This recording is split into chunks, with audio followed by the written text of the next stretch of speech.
മനുഷ്യനൊരു ആമുഖം ഒരു മലയാളിയും വായിക്കാതെ പോകരുത് എന്നാണ് എൻ്റെ വിനയപൂർവമായ അഭ്യർത്ഥന. എന്നെ വല്ലാതെ സ്വാധീനിച്ച ഒരു പുസ്തകമായിരുന്നു മനുഷ്യന് ഒരു ആമുഖം. അതിലെ കഥാപാത്രങ്ങൾ, ജീവസുറ്റ കഥാപാത്രങ്ങൾ, നമുക്ക് ചുറ്റും അവരുണ്ട് എന്നുള്ള തോന്നലാണ് നമുക്ക് ആ പുസ്തകം വായിക്കുകയും. ഞാൻ ഏതോ ആദ്യരാത്രിയിൽ എപ്പോഴാണ് ആ പുസ്തകം വായിച്ചു തീർത്തപ്പോൾ ഞാൻ അദ്ദേഹത്തിനെ വിളിച്ചു. കാരണം പുസ്തകം വായിച്ച് തീർത്തിട്ട് ഇതുപോലൊരു പുസ്തകം എഴുതിയ എഴുത്തുകാരനോട് ഒരു വാക്ക് പറയാതെ ഉറക്കം വരില്ല എന്നുള്ള നിലയിലാണ് ഞാൻ പറഞ്ഞ വാചകം.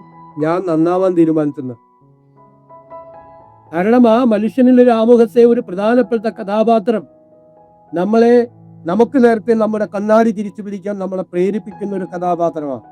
നമ്മുടെ ജീവിതത്തിൽ നമ്മൾ പറയുന്ന വാക്കുകൾ, നമ്മൾ പറയുന്ന പ്രവർത്തികൾ, നമ്മൾ കാണിക്കുന്ന അവഗണനകൾ, നമ്മൾ കാണിക്കുന്ന പലതരത്തിൽ നമ്മൾ അറിയാതെയും അറിഞ്ഞും കാണിക്കുന്ന ക്രൂരതകൾ എത്രയോ മനുഷ്യരെ വേദനിപ്പിക്കുന്നുണ്ട്.